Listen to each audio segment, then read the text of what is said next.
Marcellus Wiley from Speak for Yourself, talking about, is Baker Mayfield a top 10 quarterback in the NFL? Let me say this for real. When you ask me, just general, we hanging out, is Baker Mayfield a top 10 quarterback? I start to think, he's teenish, if not top 10. But then I got to do my homework. I got to do my analysis. Fair. I start looking at this list and I start saying by name, not by number, by name, is Baker Mayfield a top 10 quarterback? Then I say no. Justin Herbert is not in the top 10. Justin Herbert, to me, already is better than Baker Mayfield. Say what you want about it. I'll tell you why. Because Baker Mayfield is Mr. Consistently Inconsistent. Here's the thing that really keeps Baker Mayfield out of my love affair in terms of the quarterback position. There are three great abilities to a coach. What's the first greatest ability to a coach? You want to go availability? No, ability. Okay. You ain't on my team. How about this? We won't have you on my team if you're not good enough. Second one is availability. Once you're on the team, are you going to be on the field? Okay. And the last one is, since you're on the team and you're on the field, reliability. I got to know I could trust you. And that's my issue with Baker Mayfield. I'm not so certain I could trust Baker Mayfield. He was not the driver of that team last year. That team was driven by all pros and pro bowlers up front, tight end position, wide receiver position, dynamic duo in the running game. That drove this bus. So when you say top 10 to me that means who's the bus drivers of their team. And for that reason alone, I'm trying to strip away the spice unless you force me to. I don't see Baker Mayfield as a top 10 quarterback. Let's bring back in Jeff Risdon from BrownsWire.com. Jeff, there's some truth to what he says, but my counter to that would be Baker Mayfield has never been in the same system.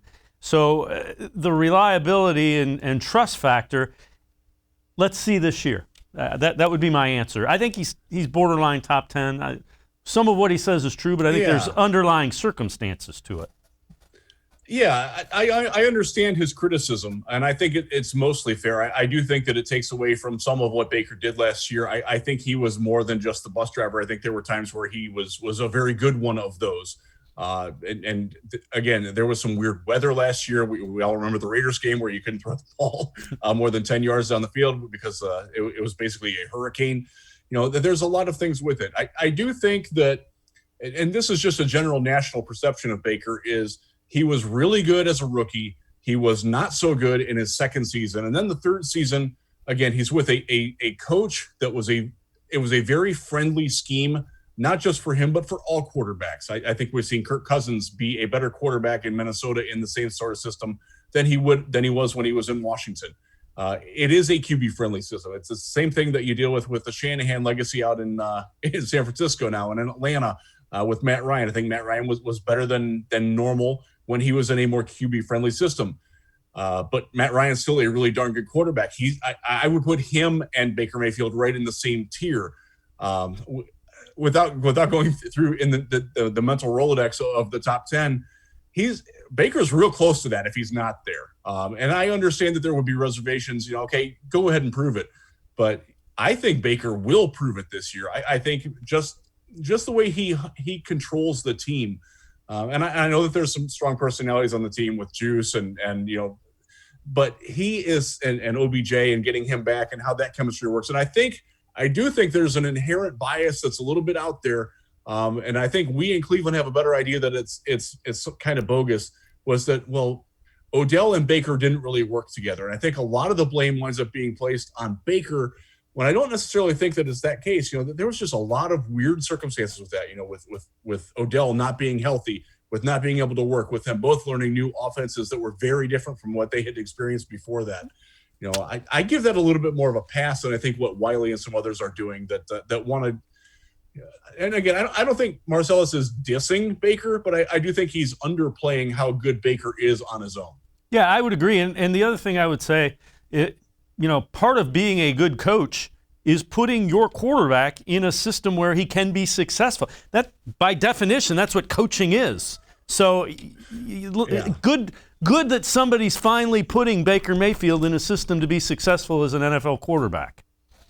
Right, and he gets another year in it. I think this will be a very telling year. If Baker does this year what he did last year, nobody's going to be counting him outside the top 10. They're going to be wondering how high up does he go? Because remember, there's some guys above him on that list. Deshaun Watson, very tenuous. Let's say how he's going to play if he plays at all this season. Matt Ryan's getting older. There's some other guys up there. Tom Brady, he could be at the end of his run, though.